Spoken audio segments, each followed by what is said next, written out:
All good, man. All good. How you doing?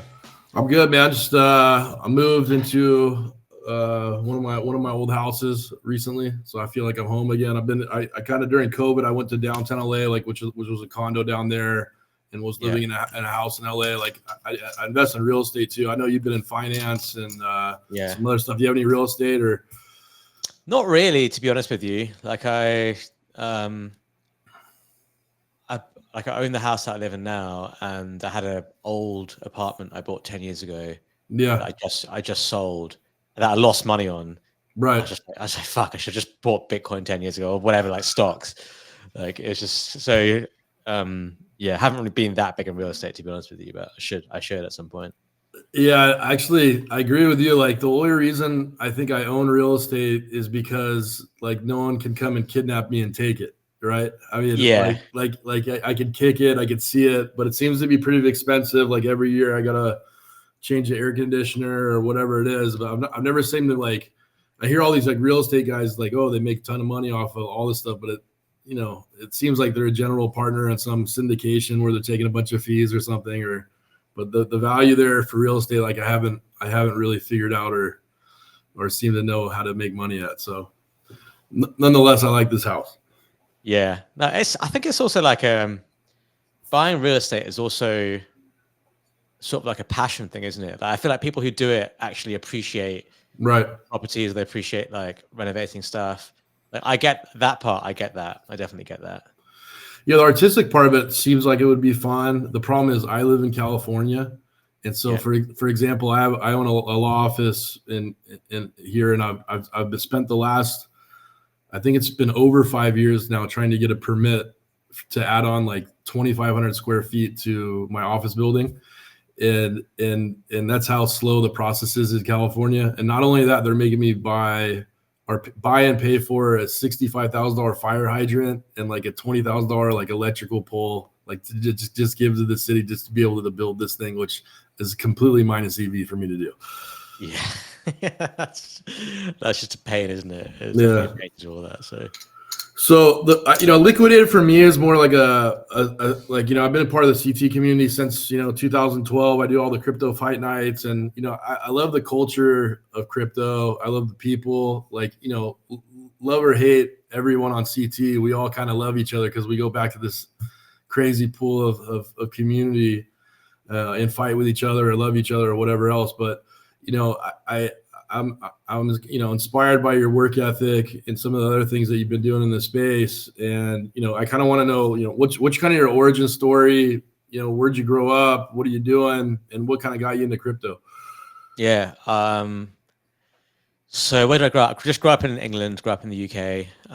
Like very close to London, and I actually started my career in finance. So like, just studied maths and economics at university. Went straight into an investment bank, and I was just a trader. Like it's something I always wanted to do. Like when I was 16, I used to trade penny stocks. And the first thing I ever bought was a stock called Provexis, and it was up like 1,800% in a week. And that's when I bought it. And I was like on these internet forums, and people were like, oh yeah, Coca-Cola are going to buy them out. And it's exactly what CT is like now, but Right. This is like the 20-year ago version of it. So it's quite funny to see like how nothing's changed. And so I bought that. Obviously, it was like the complete top of it. This thing dropped like 99% over the next, like few weeks and years. And I kept like averaging down on it. And I actually still own it. Like I never even sold it. I still own this fucking thing that's in my first ever stock Nostalgia. account. But, yeah, exactly. But I sort of learned that lesson like quite early and just got hooked on trading when I was a teenager. So like ever since then, I just knew that I wanted to be a trader. I wanted to like do it professionally, and then I just sort of did what I needed to do to get to that spot. Did you go like London School of Economics or Oxford or anything like that? Yeah, so I went. Yeah, I went to LSE. I studied maths and economics there, and then fun fact about me: I actually spent a semester at Balliol in Oxford for economics. No way! Nice. Yeah. Nice. Yeah, well, a few of my friends went there actually to that college as well. So yeah, beautiful campus, our beautiful city. Yeah, it's nice. It's very nice. It's definitely very nice. very different to London. London's a bit like going to university in London is fun, but it was like expensive as shit, like compared to other parts of the UK. So I was so broke, I had to like get Western Unions from friends, and I was eating at like KFC like once a day. I was so poor back then. And they hated Americans for some reason. Like when I was in Oxford, like I got a huge brawl in Oxford Square. Like it was great. It was crazy. It was a weird time. Yeah, that's funny, man. Yeah, so I did that, and then I did that for about 10 years. So I was in London. I also was on Wall Street. I was in NYC for about 3 years, just trading. And I'd known about crypto for a long time, but I was just very crypto skeptic. I think when you're in TradFi, you don't really get crypto because you're taught to appreciate value in like a certain way. It's like, okay, you have to use this model, or like these are the factors that affect the value. And I think for Bitcoin, I just didn't understand it. I was like, well, how do I know what the value is other than just a bunch of people saying it should be like gold or whatever? So I'd never really believed in it. But I think in 2021, when you had like the whole inflation stuff, I kind of like understood it a bit more. I was like, hey, I get it, fixed supply, you know, everyone's gathering around saying this is like the digital version of gold. And that's the first time it kind of made sense to me. So I was late into the crypto game. Like my first time I ever bought Bitcoin was January 2021. Yeah. Still not bad. You know? Yeah, still not bad. Not like, 4 years ago now, or more than 4 years ago now. And then I bought ETH, and then I bought my first NFTs, and I just went straight down like the whole NFT rabbit hole. And I guess it was a good time because it was like beginning of 2021, right before NFTs went crazy. And then, just everything that I bought just went wild. Like I did some pretty crazy shit. Like I minted 150 Bored Apes when that came out. And I think that's where that was like my first really big win in the space. And I think the first time I made a lot of money.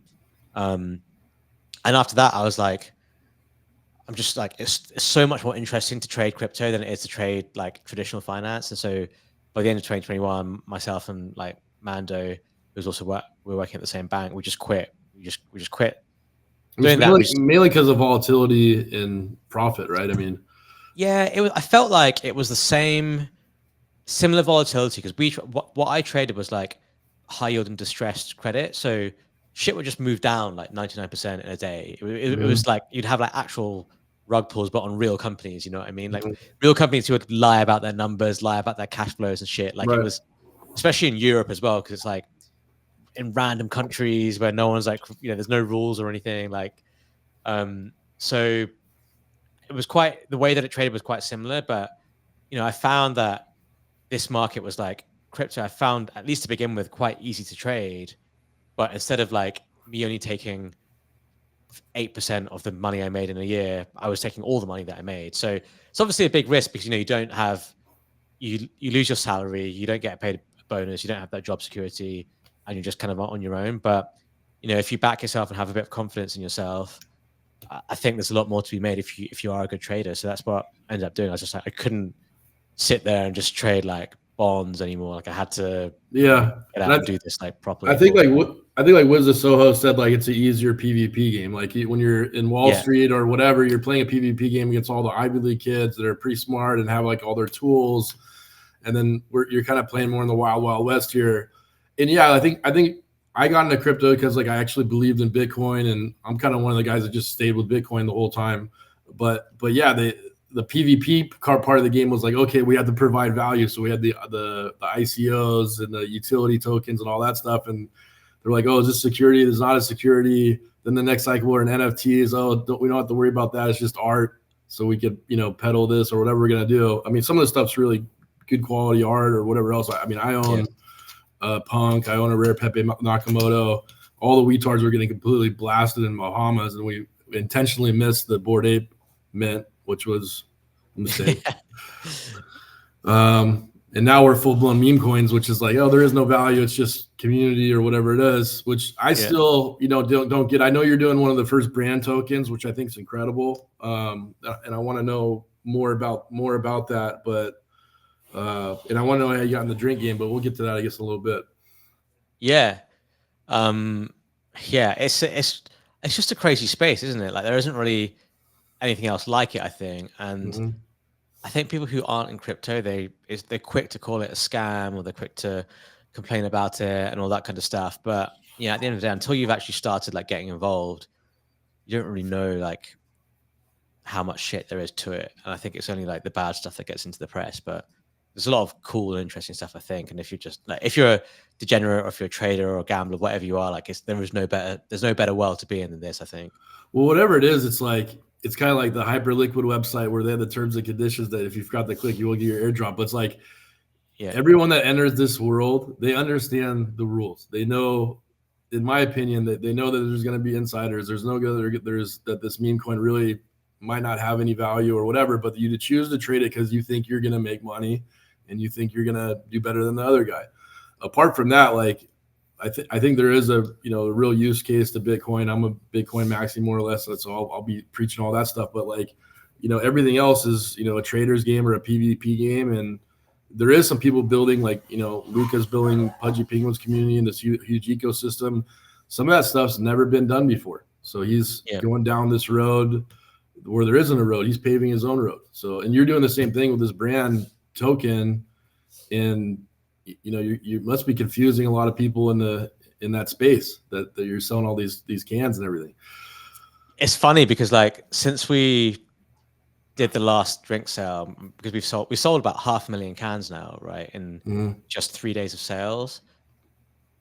And so we speak to like the traditional drinks world, and everyone's just like, what the fuck, like what the hell are you guys doing to get people to buy these drinks? And like, when you're in this world and you think about like how NFT projects used to sell out so quick, or how meme coins can run up to crazy levels, like those numbers maybe aren't that crazy in our minds because you see like where the demand for it comes from. But it just goes to show like how oblivious the real world is to like how fast capital moves in the space, I think, and how you can use it to like build IP or build a brand, but also reward your community alongside it as well. I think that's what we've been like focused on trying to do. But yeah, it's funny having some of these conversations, seeing people's like reactions or their faces when we tell them like our numbers is pretty funny. Like it's fun to see it. And are you having like VCs already hit you up about the product, or companies like Coca-Cola, they're keeping an eye on you now? Or yeah, so we raised capital last year, but we didn't take any VC money. It was just angels. It was just really community, friends and family. And I think we wanted to do that because we didn't want to have like loads of VCs owning the token and dumping it and have the whole like high FTV, low float stuff. We wanted to like start the token at a low price, have the community own it, and then build the story so it can like have an upwards trajectory rather than like the other way around. But definitely in the last week or so, I've actually had a lot of VCs reach out to me just for like, hey, let's have a chat. Let's see if we can get involved in this or something interesting. Which is the first time ever really for Rekt as a project. And we've been, Rekt Guy was something we did like 3 years ago, right? So it's been around for a while.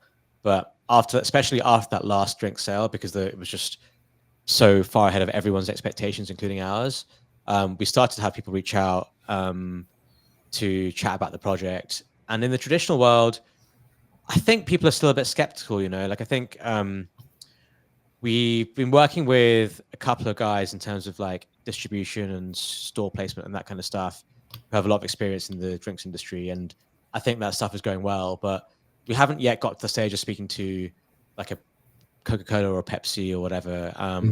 We do actually know people at all these places, and we've kind of like been, pushing our story and that kind of stuff. But I think for them, it's, they still need to see maybe a bit more meat on the bone, which I think we'll do. Like our goal is like, can we sell 1 million drinks in 12 months? And we're about halfway there now. So if we can do that, I think we can start raising a lot of eyebrows, in my opinion.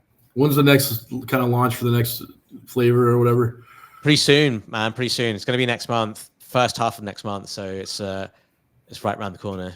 And so when you did the raise, does the raise just for tokens, or is it for like equity, or is like this the sale of the products go into like a buyback of the token, or how does that all work?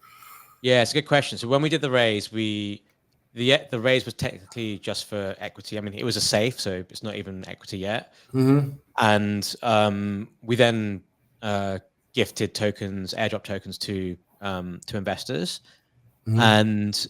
and we've used revenues to do some token buybacks as well. So we've spent about 200K on buying back tokens, which I think is now worth about 700K. So there were good buys that we got there, and yeah, the token itself, right? And this is like the whole idea of like this brand coin thing. Like the token itself, it doesn't own the IP to Rekt. It doesn't benefit from any revenues. Like all of that stuff is in Rekt Brands Inc., the company, the operating company. Mm-hmm. But if the company does really well, and if let's say we go on to sell, tens of millions of drinks and we turn it into like a big business, does the price of the token go up? The answer is probably yes, because it's a way for people to express sentiment in a liquid way. And that, I think, is the whole idea behind like this brand token. Like let's say you find a really cool brand and they're just starting out, and how do you support them? Well, you buy their t-shirts or whatever, and then let's say in 3 years they become huge. What do you have to show for it? Well, maybe you have your OG t-shirt and some photos and some bragging rights, but that's kind of it. Mm-hmm. Whereas here, like, you buy a Rekt drink and then you earn some of the token. And now if you hold on to that token, and if you keep holding on to it every time you buy more drinks because you're supporting the brand, let's say in 3 years or 5 years or 10 years, we make this thing huge and massive, the token's probably up a lot of money. So you've actually been rewarded like quite well for supporting this brand. Mm-hmm. And I think it's like in my view, it's a new way for, early and challenger brands to compete with the big boys and actually reward the community. It's like, I don't view people who buy our drinks as our consumers, whereas Coca-Cola or Pepsi might, right? Like I have people who buy our drinks as our community. And we also gifted equity in Rekt Brands Inc., the company, to our original NFT collectors as well. So the people actually own a piece of the company too. So I think like my view is that this is only successful if you get a lot of people behind it who believe in the mission and believe in supporting it, but also get rewarded for it as well. Like people need to have some skin in the game. Otherwise it's kind of like, why bother? And that's the thing that I think is a bit disruptive about what we're doing. And that, I think, is the whole idea behind the brand coin. It's like, it's a token for a brand, and people like to support brands. People identify with brands. People can get behind brands. People like to, wear brands and rep brands, but they never really get, rewarded for it. So this is a way to actually do that. And I know that people have tried to, it's not like completely brand new. Like people have tried to do this stuff in crypto before, and they've failed, and they had different consume to earn type stuff. And they haven't really worked out for whatever reason. But To for me, us, to me, this is the first one, because you're actually selling a product that actually people are going to use. And we've been seeing a million founders on this, in this space, and talking to a guy like Luca, I mean, there's a big difference. You know what I mean? You're selling a product, so But what happens with these with the token? Like, is it kind of like when Luca sells the Pudgy Penguin plushie at Walmart? Can you reclaim it for some tokens, or how did you do that? Yeah, so what we've done is when you buy drinks online, when we sell them, you earn points basically, and then at the end of the season, those points have converted into the Rekt token. So that's kind of the way we've done it so far. It would be great to have a world where you can buy a drink from the supermarket shelf, scan it, and then immediately get tokens into your wallet. Like that would be, I think, the end goal. But there's a lot of tech hurdles to get around through that. There's a lot of security things to get around through that. You don't want someone exploiting the whole thing, and obviously, depending on where you are in the world, there's a lot of legal considerations there as well. So I do think the good thing is, I think, like, we're a US company, and I think crypto regulation in the US is moving in the right direction. Like, Rekt coin isn't security. It's a brand coin which falls under meme coins, and it's like a collectible. It's just like something that people own because they feel like they identify with it, right? So that, I think, is an important part of what we're doing. And if we sold equity, then that would be a security, but it's not equity. It's just it's no different, in my opinion. It's like no different to like Man United selling shirts, and you wear your shirt to rep that brand. Like it's very similar, but it's just the digital version of it, I think.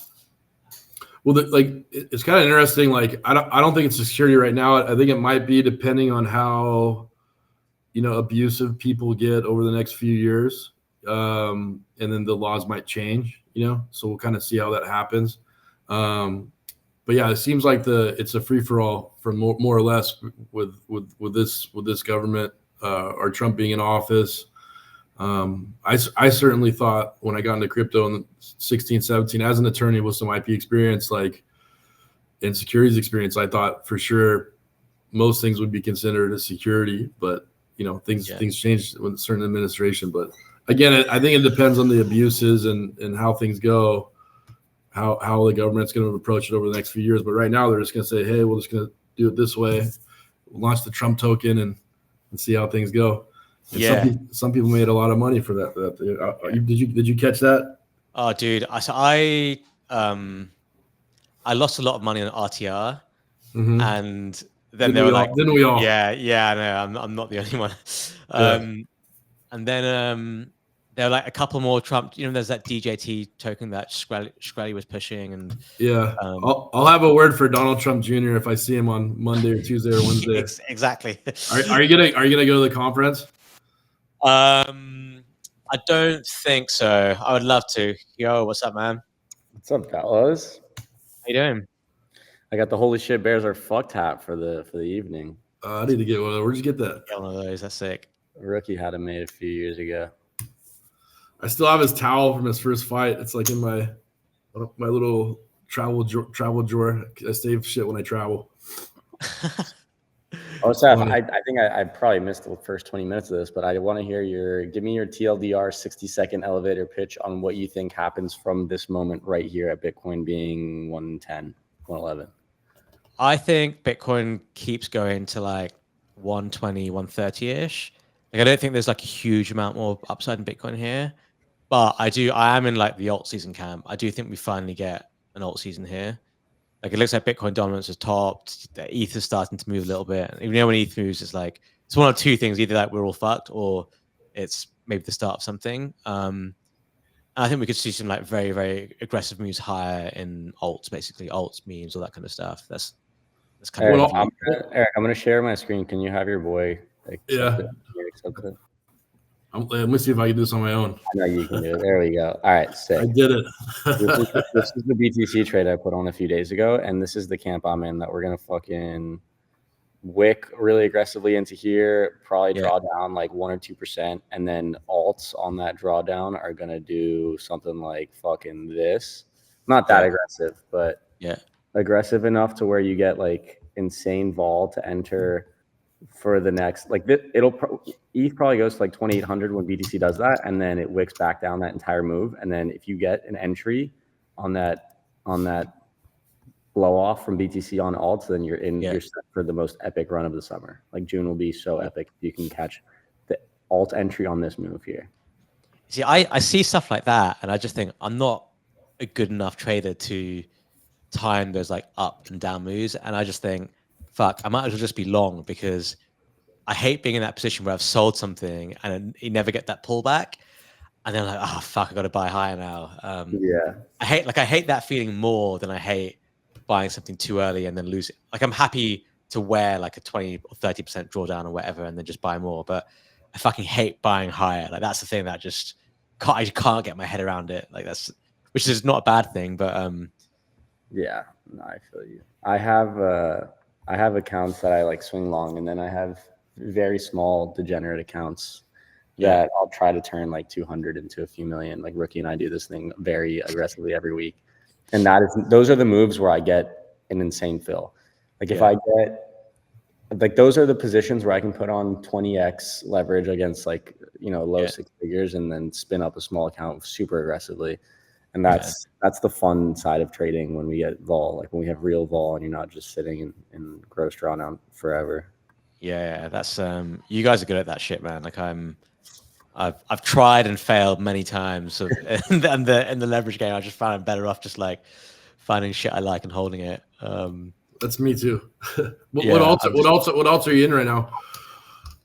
Me, I have a bunch of things. Like, I have like a lot of the majors. I just have like ETH, Sol, Sui. Are you hype? I don't have any hype. I didn't really get hype at first, but I get it a bit more now.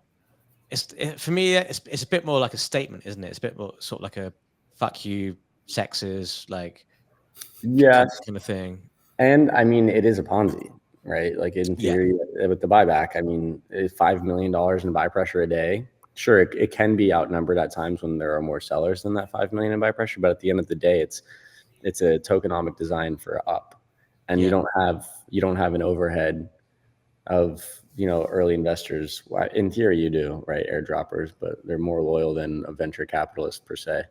So I think it's a position for convexity, really, if you're aiming for a bull market. Like it's the perfect recipe for up in a bull market. I agree. Like in a proper bull market, you'll just get more activity on hype, which will generate more fees, which will generate more buybacks, and it's just gonna. I think it could go to like 100 or something like that. So and the only thing that'll stop it from going higher is a handful of individuals from crypto Twitter who have a large portion of the supply because they want exactly. Like, can you sell before they can? That's like every coin, though, isn't it? Yeah. It's like sometimes I think it's like not even about what the coin does. It's just like who's the best cabal, like who you backing, who has the strongest hands, and then you just try and like get out before they start getting out. Basically, it's sort of the game, isn't it? It's definitely the game on meme coins for sure. That's why I TP too early. Like I find myself, and I tell a lot of people this that are like meme coin traders or just like traders in general, that you'll never catch the top. You'll either be 20% too early or 20% too late, and that's just how it goes, right? So I'm on the 20% too early side of things. Yeah. I never. What's the 20% too early for hype? Fuck, man. I think like realistically, if all the whole market is going to do what I think it's going to do, and we're in a solid summer, probably 100 and change. Yeah, that's what I think. I think it will get there. Like I've been skeptical and hype for the entire time until like yesterday when I seen the whole like James Wynn stuff as well. And now it's like, market. And the best part about the James Wynn situation is, where is he doing it? He's doing it on literally hype. all on Hyperliquid. Yeah, it's all on Hyperliquid. So it's the first telegraphed $1 billion position on chain on an exchange that can facilitate it, right? As long as I think best case scenario for Hyperliquid is that he gets liquidated and the engine can actually, properly liquidate him without an insane wick. And if that happened, then it's like, it's been tested. This guy's interesting, man. Like he was really early on Pepe, but he like caught Trump, and then he seems to like time this stuff like pretty well. And then I read something about someone linking his wallets to like Alameda wallets and shit. Like, it's fun I think it's fun to theorize on what his background may be, but like, a lot of people have a difficulty to fathom that he could just be a degenerate, right? Like he really could just be. And like, if you're in the trenches long enough, like Rookie's a perfect example of this. And I'm not going to speak on his numbers, but he's got significant portions of supply of the largest tokens. And if he telegraphed that on chain and, was loud on Twitter about it, then people would be like, oh, he's an insider on Fart, or he's an insider on PopCat, right? Like they can come up with whatever they want. The only weird thing about James is that 10 ETH funding from Alameda, which maybe you can say like he was on a cap table or was a seed round investor on something. I don't know. But it's the only thing that's kind of weird, right? Like being early to a coin is not that weird. Like I bought Fart at 1 million market cap. Yeah. Did I hold it? No. Am I an insider? No. I'm in the trenches, right? I'm trying things. I think this guy's just like a degenerate who's done well, because you read through his posts, right? And I've been following this guy for about 2 and a bit years, because I was really big in Pepe and he was in the chats and stuff. And he just tweets like he's just a random DJ, and he's like still like peddling random shit coins and stuff. And it's like, man, this guy's swinging around like 10-figure size risk, and then he's like talking about random shit coins that like the weird, the moon doesn't make sense to me, right? Like it has to be a level of greed.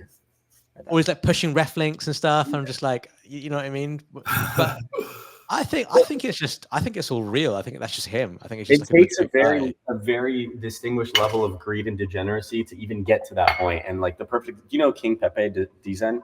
Yeah. You know that story, right? Blows up 9 figures, has 0, and then everybody's like, why wouldn't you put money away? Well, to get from low 4 figures to 9 figures, you have to have a sickness. And that sickness prevents you from doing normal things like putting money away, right? So like, like what Gainsey said. I don't know if you saw that clip of Gainsey in that stream. He was like, yeah, if you're a DJ, exactly what he said. If you're a DJ when you have like 5 figures, you're not suddenly not going to be not going to be a DJ when you have like 9 figures, right? And you're still going to like try and gamble it. So yeah, it's like half the WeTards chats like they're the best traders in the world in a bull market, and then they're mostly like going through like financial turmoil in a bear market. But in a bull market, they're the best that ever lived. Yeah, exactly. Yeah, it takes an accountability partner too to say, "Hey, buddy, like, touch the brakes." You know. Yeah, definitely, man. It's tough. Like I do feel like that. One of my regrets is not selling like more NFTs in 2021. Like I just had so many NFTs like worth so much more money, and I was like, what was your biggest UPNL drawdown on an NFT collection? I mean, we used to own like about between me and Mando, because we used to like collectively share our NFTs. We probably had like at the highs we had about $60 million worth of NFTs, like just NFTs, nothing else. Wow. And it's like 80% Bored Apes, and we just like I think we bag held it that like a good like 50 or 60% drawdown. But for me, it was never really. It was UPL number. Still made off with 8 figures in that. Exactly. And we had we got like with Bored Apes, we had like the Apecoin airdrop and all that kind of stuff. So we were able to monetize it, and then we sold. Can you reflect back on your peak NFT portfolio net worth and like consider what you were saying to yourself to not sell? Like, what was your thesis at the very top of Bored Apes, looking at that number and saying this is in NFTs?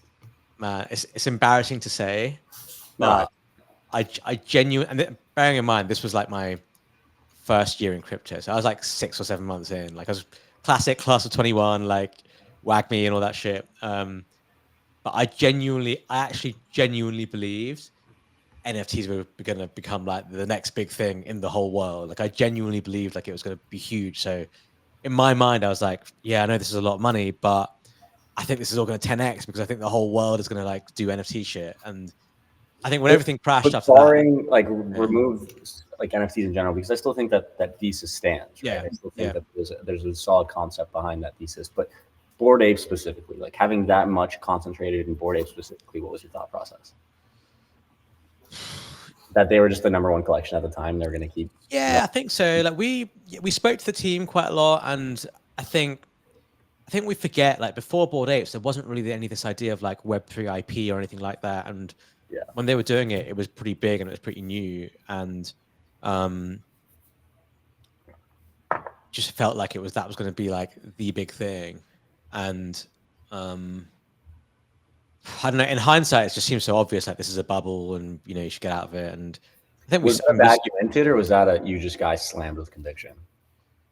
Did what? Sorry, I didn't catch that. Was that bag a mint bag that you guys like minted earlier, or did you guys slam it? It was a mint bag that we sold half of basically, and then kept the other half. But it was like a we had conviction on it, you know, like we were in it from like quite low in, obviously, half of it from mint, and like I thought they would do a token, I thought they'd build a game, I thought they'd do all the stuff, and because they had such a big like following and community, I thought they'd be really successful at it. And then when they raised capital, you know, they raised like a seed round at $4 billion valuation, or whatever it was, I was like, oh shit, like about that, holy shit. Yeah, I invested in that, man. That was my first ever investment, and oh man, I'm probably down. I mean, I'm not upset because I made a lot of money at from that ecosystem, and I respect them and like what they're doing. I'm obviously very grateful for it because that definitely changed my life. But that was my first ticket. I was definitely like down from that valuation. But at that time, it seemed like they were, you know, they were going to make it big. I think they could have as well, but they had so many side quests. They bought punks. They did, you know, all this other stuff, and I think that's where it kind of went a bit wrong. It wasn't also just them as well. You know, like markets turned. NFTs were a bubble, everything just turned and imploded. I think that's when I realized like this whole space, other than Bitcoin, I don't know if anything really is truly like the next big thing. And everything's probably contained within a cycle. Mm-hmm. Maybe there's a handful of things that really do make it, you know, like punks are still worth quite a lot. Yeah. And didn't you buy a zombie? Was that you? Nah, people, every time a zombie or an alien trades, everyone says it's me, but they're just Well, I saw the Farouk post, so I just thought it was you. I don't know. no, they're always trolling. They're trolling me. So Dude, that's like, you know, Stoic Savage. yeah, Dude, we do the same thing to him with the alien punk. yeah. I'm getting constantly trolled there. So. I know. I'm telling that. Can you like? I have a rare Pepe Nakamoto. Like, how come that's not worth more than everything? I don't understand why punks or apes. To me, that's like the NFT. I have one too, and that is like, in my opinion, is like the grail of NFTs. It's the grail. It's like 2016. What can I get one for right now? Probably like 100 or less, probably. Yeah. Yeah, but 100K. They're not on ETH, right? It's on Counterparty. It's on Bitcoin. I like bought the original rare Pepes. Counterparty Bitcoin NFTs many months ago. I don't even know. Like, I used what wallet was that? Started with an X, I think. Yeah. It's a Counterparty wallet. I think. You bought the fake rares, right? Yeah, I think execution on the side of the marketing and the bridging was weird and didn't really catch people. Normally when there's a barrier to entry, you're like, I'm so early, but there was like too much of a barrier to entry where like people didn't even want to bother. Yeah, you should get a knockout, bro. That's good. Maybe for the culture. It's definitely for the culture. That I feel like I don't even really care if it goes up or down. It's more just like I think it's cool to be like, I own the first ever like Pepe artwork that's like on Bitcoin. Like, I think that's pretty cool, and it's like a fucking Nakamoto thing as well. Like, I think that's pretty. The owners list is insane. Like, how many are there? You guys want to watch me press my coffee? There's 297 left, but I think like Jack owns one from Twitter. Like, there's a bunch of billionaires, so it's a good group of people. Yeah, it's definitely a good group for sure. Do you have any punks left, or do you have a punk? I've still got one punk. Yeah, I've still got one punk. Yeah. I really like punks. You know, like I like the art stuff. Like, I feel like for me, I own some NFTs, and for me, it's not. I don't just own them because like it's a trade, or I don't just own them because like I want it to go up in price. I own them because I actually kind of like it. Like, I like the culture. I like, it's a meme, I guess, but I like the art. So I'd love to, at the end of this cycle, like, I think NFTs will go higher because at the end of the cycle, I definitely want to spend some of the money I've made on buying NFTs at some point. I kind of been waiting, and I'm worried I'm going to leave it too late. But I do think you'll have like, maybe not like 2021, but I think you'll have like a little bit of an NFT run because I don't think I'm the only one who's thinking like that. So I mean, I want to get an autoglyph too. What's the floor on those? Dude, you can get autoglyphs. I had one and I sold it recently just to ape into more coins, which was a good trade because the coins are up now and autoglyphs are down. But you could probably get an autoglyph like below 100 ETH, I think, if you want to get an autoglyph. So there's definitely a few for sale. Yeah, my goal. I want to get one of those. If I get the knockout autoglyph in a punk, I'll be happy. That's like a holy trinity, I think. C-Phrase is still holding a lot of that stuff, right?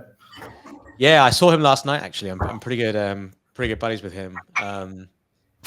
Yeah, he owns a lot. I mean, he has some of the best like NFTs ever. I guess he has that 7-trait punk as well. Like, yeah, it's pretty insane. But yeah, he owns some really good shit. And the thing about him is like he bought all this stuff super early, so his cost basis on it is so low. Like, you know, he bought his 7-trait punk for what, like 80 grand or 90 grand or something. Yeah, and like God knows, I don't even know how much do you think that's worth, the 7-trait punk. It's worth whatever someone's willing to pay for it. Right. Yeah. I haven't seen him in a few years. Last time I saw him, we were in Tulum. Tulum, yeah, that was fun. Oh, nice. We were in Tulum, and I think he was trying to fight like a 70-year-old man. And they're like, that's C-Phrase. That's funny. We were spending way too much money partying back then. Yeah, we were. That was so silly. That's funny. I had fun though. Yeah, Tulum was great. I don't like Tulum anymore though. It's kind of too played out, too dirty. I don't party anymore, man. I think we figured that one out. Says the guy was in space a week and a half ago. Yeah, but space isn't partying; it's culture. It's like me neither, to be honest with you. I feel like I'm too old for that shit now. Just sounds lame, but like I'd rather wake up the next day and like feel good. Dude, I went full health and wellness retreat at this house. I got the sauna, the ice bath, I work out, I eat clean. Yeah, same.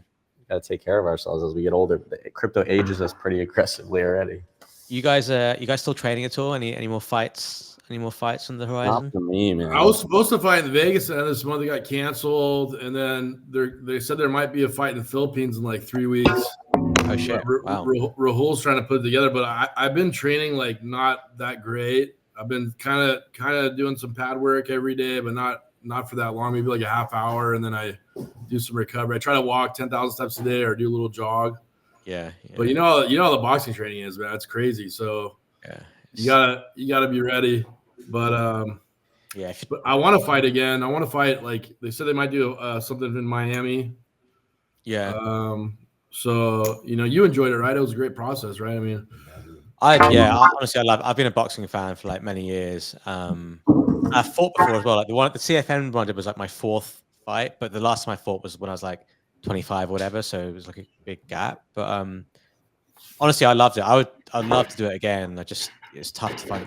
I feel like I can't fight unless I do a proper training camp. Like I'm not like you got to do it that way. You had good cardio.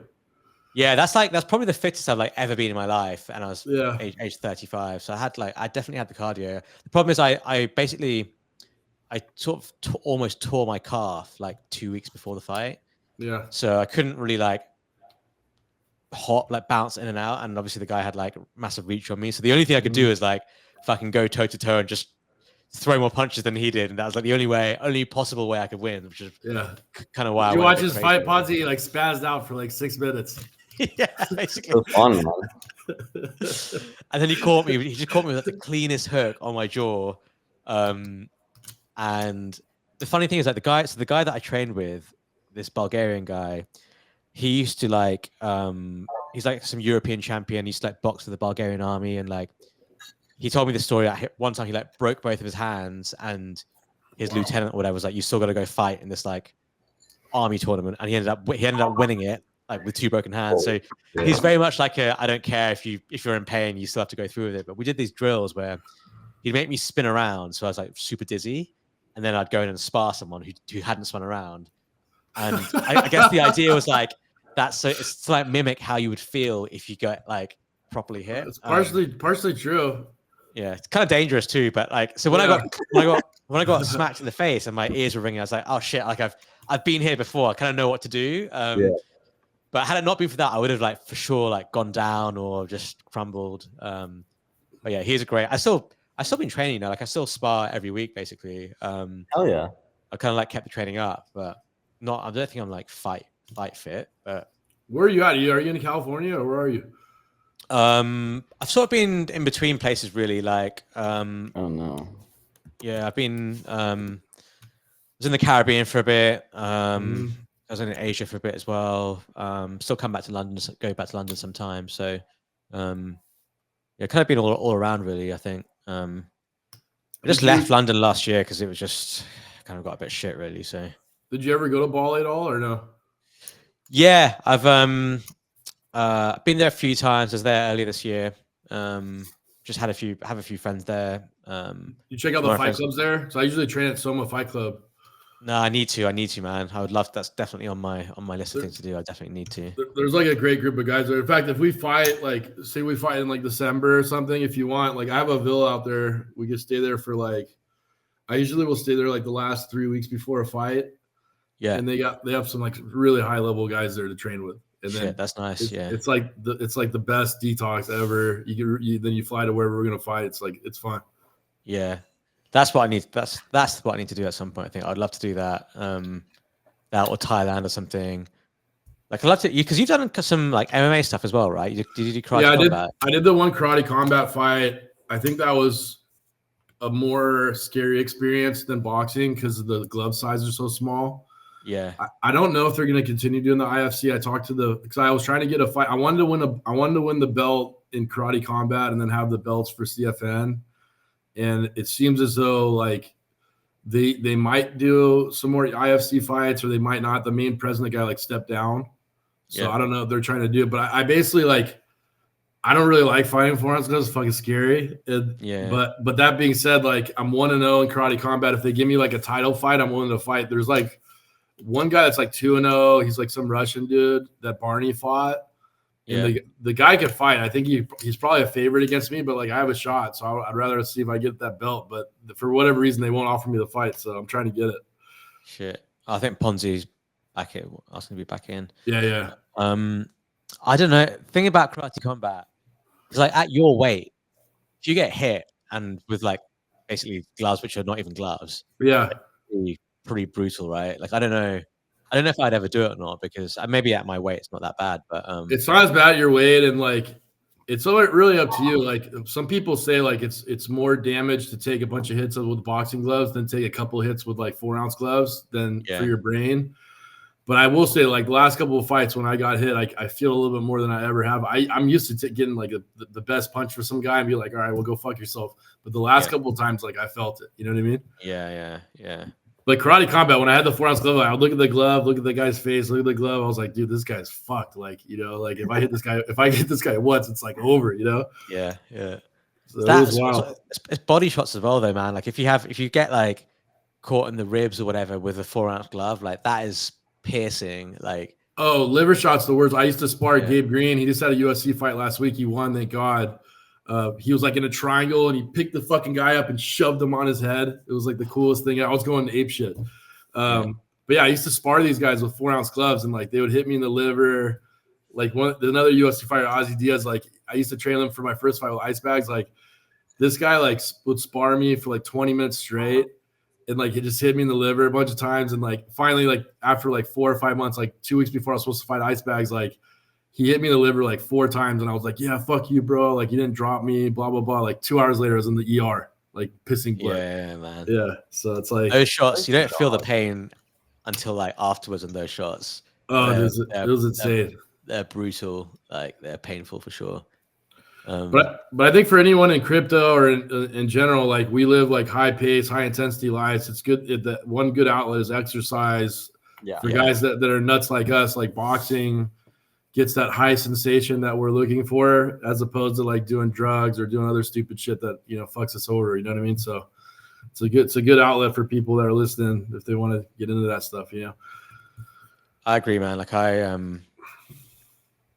every time I like come back from sparring or whatever, I just have like a good day and whatever I'm doing. Yeah. I make a difference, I think. Yeah.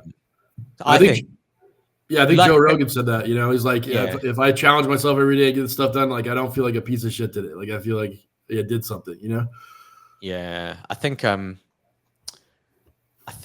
it's one of those things, like if you like trading crypto, you have to like a bit of pain, you know what I mean? Like at the end of the day, everyone loses money, everyone gets rugged or whatever, or you like that risk or that thrill. I think boxing is very, very similar. It's just the physical version of it, and maybe not everyone has the ability to take like psychological pain and physical pain. Like I think it's like you need to be like a different sort of animals to take the physical pain, but it's very similar to me. Like for me, it's like I know you guys probably feel the same, but like sometimes when I get punched in the face, I'm a bit like, oh yeah, I really needed that. Like I've been missing that feeling for a while. You know what I mean? Like it's a weird thing to say, but sometimes I feel like that when I lose money on something, when I get rugged on something. It's like, oh yeah, I kind of needed that for a while.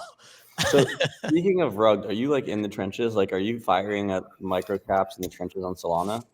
Not really, man. Like I haven't really done that well in like the trenches just because I've been so busy on other stuff. I just feel like I've just been either late to stuff or I haven't been able to pull my money out of stuff quick enough because I haven't been focusing, Yeah. I think if I was like just trenches, had all the fucking screens up and everything, I think I could do well, but just really been busy on like all the Rekt stuff and everything. So I just don't have, I kind of just stopped trench trading because I just didn't have, someone would tell me a coin, but yeah, I'm in, I'd buy it, it'd go up like 200%, like, oh, sick. And then I look again and suddenly it's like a rug. So yeah, it's been tough for me to keep up with it because I do think, especially now, it's like it's super competitive, right? Like we're talking about how easy it was just to come into this space and trade. Now it's like much harder because there's so many people doing it and it's so sophisticated and you're competing with people who are good and you're competing with bots and everything. So it's changing. It's like when you used to trade, crypto back in 2017. Like when I first started trading crypto, it was really you're trading spot pairs on really low latency piece of shit exchanges. And so like it was super inefficient and there wasn't much competition, but like the turn of that bull market, now all of a sudden you have super interest from real funds, right? With tooling and teams and funding. So now you're head to head and it becomes a much more efficient market. And then I think NFTs were the same thing in the beginning. They were super inefficient and it was so much fun because it was just really PvP, super PvP. And it was a proper game of speculation. And then Blur kind of changed that and a few other products changed that for everybody. And now you're seeing that in the trenches, right? You have a sophistication of tooling that's being rolled out that kind of changes just click and shoot, you know? Yeah, exactly. That's not really like my kind of market, I think. If I was really hell bent on making money and that's what I wanted to do, then like I think you can do it really well, but just kind of stop being. No, it's a real grind to be doing. It's a grind, yeah. There's kids out there who are hustling it hard and they know their edge and that's just what they do. You know, I do it for fun. I would say it's probably a total of 2 to 5% of my portfolio where I fuck around with that kind of stuff. And I just love the edge. I just love the itch of firing in the trenches and, you know, being right and being early. It's fun to me. So I don't have a company to run like you. Yeah. It's maybe one day I'll get back in properly, but I kind of like what I'm doing now. Like I've just done trading for like most of my life, and I just felt like sorry, I don't really know your background pre-crypto.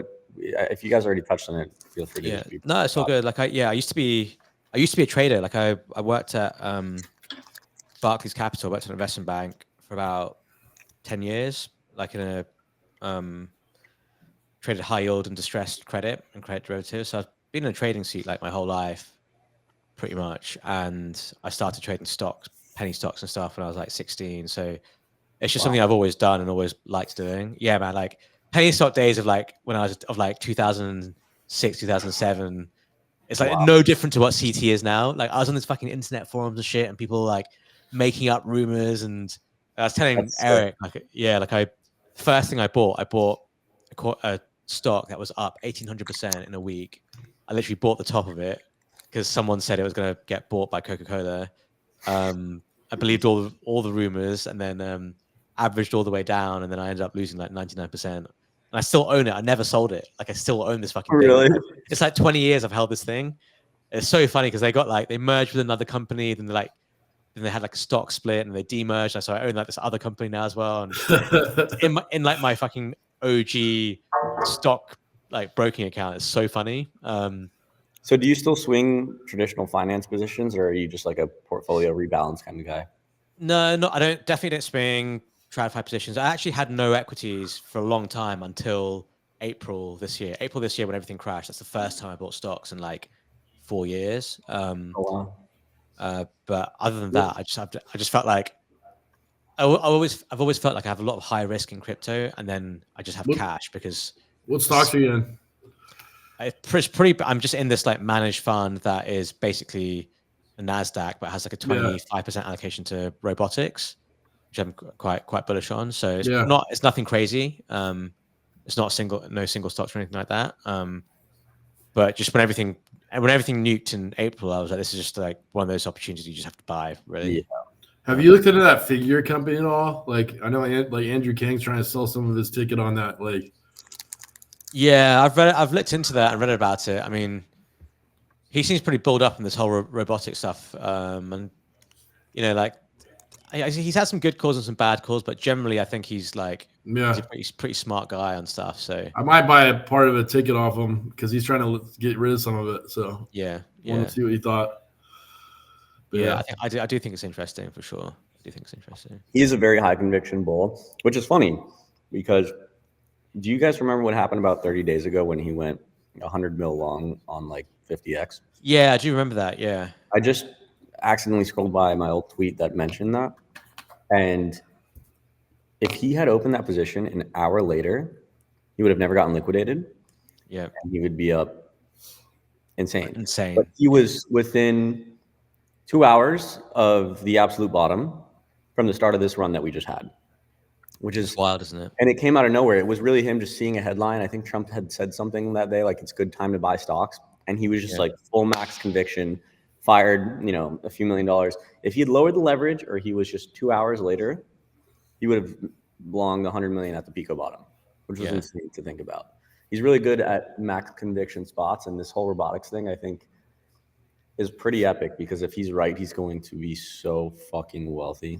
Yeah, I think so. Because that's like proper like early stage stuff. Very that he's early. at, like, at low valuation. So he's a smart guy. Like I know people troll him a bit for some of the shit that he says, and sometimes he's like, if you don't have the peanut gallery chirping you, then you're not going hard enough. Yeah, exactly. Yeah, exactly. Like you have to be a certain level of insane to get to that point, and of course that comes with people calling you insane, right? Like it's inevitable. If you're not getting that, then you're not doing something right. Yeah, I think that's right. It'll be interesting to see how he does in that, but I think I got a feeling he's just going to make a shitload of money on it, basically. I agree. It's interesting to like executing at that level and allocating at that level in such a niche early industry. Like how do you place, how do you size your bets? But yeah, I mean, he already basically did. He's probably made like a 7x. Already has, on size. It's Series B, so he's trying to sell me some of it and then hedge out and then keep some. I'm sure, Yeah, that makes sense. Yeah, he's a smart guy, huh? So what do we think? Are we going to keep going higher from here? Look, I think we blow off. I'm sure there's going to be lots of volatility, but tops don't form like this, in my opinion. Yeah, I agree. I think I've probably at this point watched 15,000 hours of Bitcoin price action over the last 8 years, and I've never seen a top be gentle. It's never just like a casual cruise. You need something to break in either direction. So we'll head back down and then go back up again. I don't know. I'm not really good at predicting. I'm good at reacting. Mm-hmm. That's my edge, is like watching the tape and then reacting to the tape. So right now I'm still long from 104. Nice. And I don't, I've taken off about 70% by now. Can you help me understand, maybe help some of the people who are listening understand what's going on with like the bond market and like Japan and OSF and answer? He's the TradFi guy. I'm in the Can you help me understand this? And like, does that mean the market's like the dollar's going to be worthless? The market's just going to go up, or does that mean the market's going to get affected, go down? Like, how is this? Explain this to me if you can. Yeah, the bond market's been tricky because, like, number one, China owns like a shit ton of US treasuries, and I think when you had the tariff wars, they were probably using that as a weapon against the US. Mm-hmm. And then the other thing is that everyone's had this like massive yen carry trade on, basically, where they've sort of like arbed the difference in borrowing rates between the Japanese interest rates and the US interest rates. And a lot of that was starting to unwind last summer. I don't know if you guys remember, but last summer was when treasuries really started to blow out, and you see more of an unwind here as well. So for me, like, I know people talk about like the US debt, and people talk about maybe like Powell's not going to cut anymore and all this kind of stuff. But for me, I think the bond market is moving based on technicals. It's an unwind of this massive trade people have had on for years, where it's sort of been like this like really, really high capital, low return arb trade.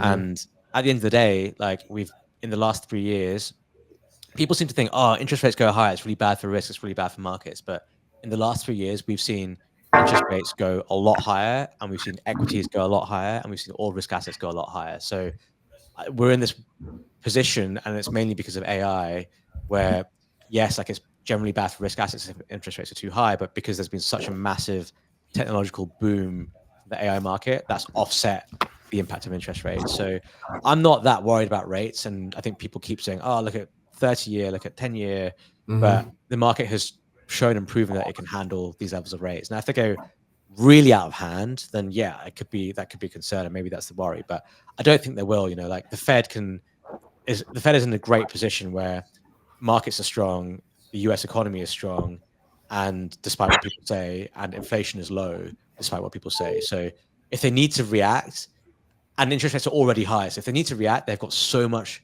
cushion to do so, compared to 2022 when interest rates were basically zero and they had no cushion, right? So I think we're in like a really good spot fundamentally from a macro standpoint. And I think if something goes wrong, the Fed has a ton of bullets it can use to react. So I think we're in a good spot. I'm not worried there.